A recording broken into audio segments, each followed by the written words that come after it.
limbah plastik menyumbang 10 hingga 12% di Kenya. Kondisi ini diperkirakan akan terus meningkat. Untuk itu dibutuhkan solusi agar sampah plastik tidak terus menggunung. Sebuah perusahaan teknologi di Kenya menangkap hal ini dengan mengolah limbah plastik menjadi bahan model 3 dimensi. Melalui komputer gambar 3 dimensi tersebut dicetak dan dimanfaatkan untuk menunjang pendidikan seperti peralatan laboratorium, alat peraga, dan lainnya. Model 3 dimensi ini dibuat dari sampah plastik daur ulang. Gambar 3 dimensi didesain dan diunggah ke dalam mesin yang kemudian mencetak model yang diinginkan. EcoPrints Generation, sebuah perusahaan di Mombasa, memproduksi model-model ini. Awalnya pelet plastik dipanaskan pada suhu yang stabil untuk menghasilkan filamen. Filamen kemudian dimasukkan ke dalam pencetak 3 dimensi untuk menghasilkan berbagai model. Permintaan untuk model ini terus meningkat, terutama di sektor pendidikan.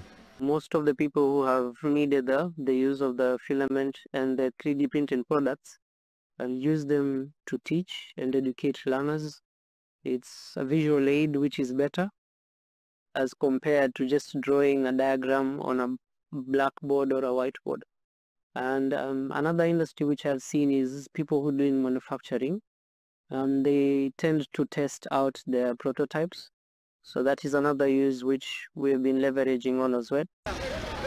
Kenya menghasilkan hampir 1 juta metrik ton sampah plastik setiap tahun menurut program manufaktur berkelanjutan dan pencemaran lingkungan yang dibantu oleh Organisasi Perdagangan dan Pembangunan PBB Antek. Hanya kurang dari 10% sampah yang didaur ulang dan sisanya berakhir di tumpukan sampah raksasa, di lautan, atau dibakar, sehingga melepaskan emisi berbahaya ke atmosfer. Gel Industries adalah salah satu dari sedikit perusahaan di Kenya yang mendaur ulang plastik. Perusahaan ini memproses sampah dengan memecahnya menjadi potongan kecil, kemudian membersihkan dan menyortirnya berdasarkan warna dan kualitas. Sebagian dari plastik ini dilebur dan dijadikan pelet yang digunakan untuk pencetakan 3 dimensi. Salah satu pelanggan utama EcoPrints adalah Kenya Coast National Polytechnic, sebuah perguruan tinggi di Mombasa. Mahasiswa arsitektur di sini memakai model 3 dimensi dari plastik daur ulang untuk membuat maket rumah dan fitur sekitarnya seperti pohon, mobil, dan orang. Model 3 dimensi ini membuat pengajaran menjadi lebih mudah bagi para dosen dan meningkatkan pemahaman mahasiswa terhadap materi kuliah.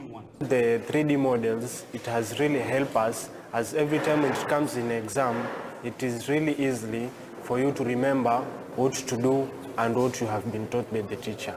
These 3D models has helped in creating the realities of what is done theoretically in class. During the demonstration, it helps now in creating the reality.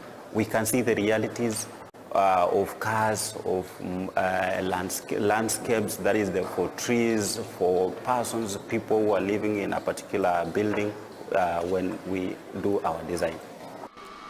Untuk saat ini, EcoPrint Generation hanya mencetak benda-benda berukuran kecil dan menengah. Tapi mereka sedang berencana untuk mencetak benda-benda yang lebih besar, seperti rumah yang bisa digunakan oleh para mahasiswa arsitektur bagi pendidikan mereka. Dari Washington DC, saya Helmi Yohanes dan tim VOA.